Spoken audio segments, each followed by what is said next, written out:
Good morning, dear students.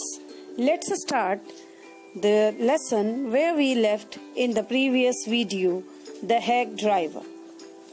I know that Bill's helpfulness to the young fellow from the city was not entirely a matter of brotherly love. I was paying him for his time. In the end, I paid him for 6 hours, including the lunch hour, at what was then a very high price. He knew it very well. The lawyer knew it very well that whatever he was doing for him, Bill was doing for him, it was not only free of cost, it was not only out of love, but he was charging for each and every minute.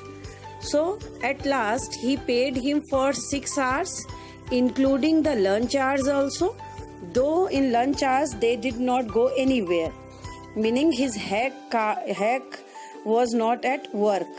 So it was a huge price. He knew it. The lawyer was aware about it. But he was no more dishonest than I. I charged the whole thing to the firm. But it would have been worth paying him myself to have his presence.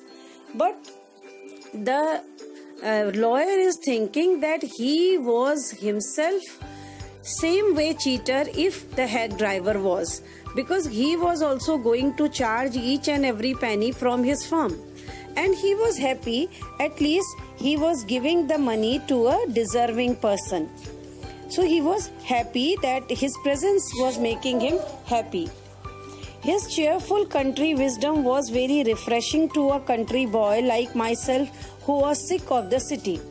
He considered that his company was a very soothing company for a city boy who had never seen a village. As we sat on the hilltop looking over the pastures, meaning green grassland and creek which slipped among the trees, he talked of New Million and painted a picture in words of all the people in it.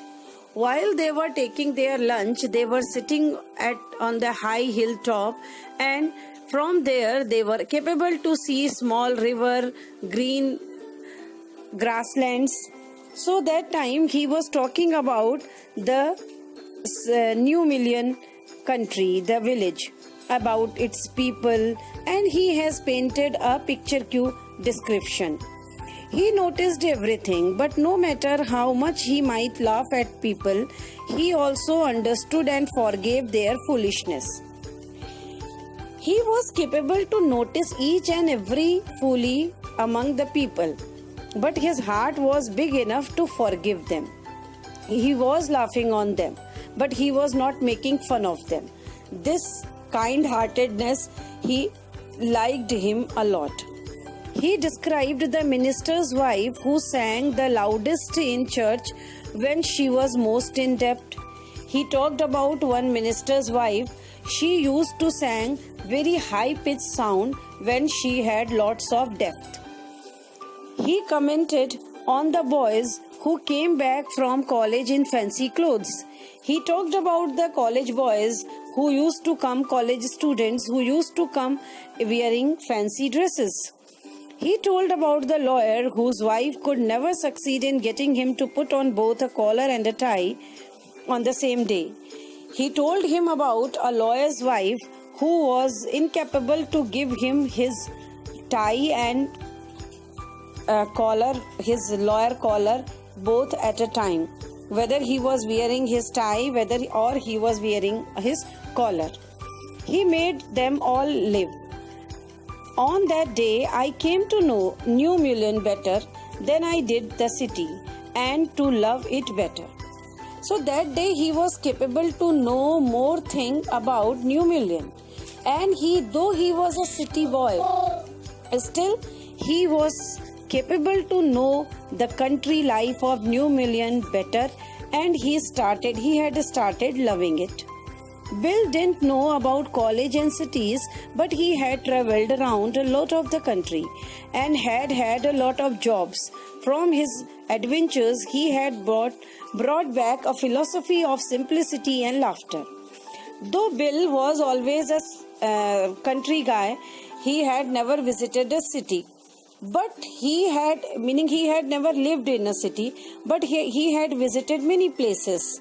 Because of his experience of adventures in many places, he was capable to develop a philosophy of simplicity, philosophy of laughter, and both the things he had learned and arrived in his behavior. He strengthened me, meaning his company was a big support for the writer, for the narrator, or for the lawyer. We left that peaceful scene of meadows, fields, and woods, forest, and resumed the search of Oliver Lutkins. After they had completed their lunch, they had again started searching for Oliver Lutkins. We could not find him. They tried to search, but they couldn't find him. At last, Bill conquered, meaning forced, a friend of Lutkins and made him admit what he guessed. Oliver's gone out to his mother's farm, 3 miles north. We drove out there laying planes. Now, Bill forced one of the friends of Oliver Lutkin, to tell him where Oliver had gone. So at last he told he had gone to his mother's farm, and they had started going towards it. It was 3 miles from that village. I know Oliver's mother. He is a terror, Bill sighed. I took a trunk off there for her once, and she almost took my skin off, meaning became very angry, because I didn't treat it like a box of eggs. He said that he knew Oliver's mother very much. About Oliver's mother, he said she was a lady of great anger.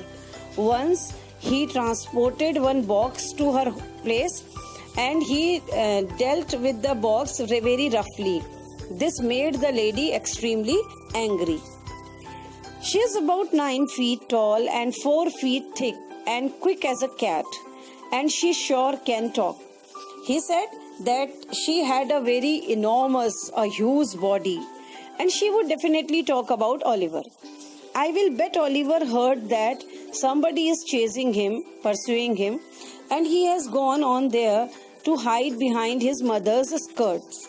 He said, I know it very well, that Oliver got to know somebody was searching for him. That is why he knew his mother could save him, and that's why he had gone towards his mother's place to hide himself. Well, we will try her, but you would better let me do it. Boy, you may be great at literature and law, but you have not had real training in swearing, meaning the uses of offensive language. He said, okay, we will go, we will try, we'll talk to his mother. But he said, please allow him to talk to his mother, because he said that you would have good training, good education, good knowledge of books, but he did not have that mastery to use offensive language, and his mother is using such offensive language. So he said, let me allow to talk to her.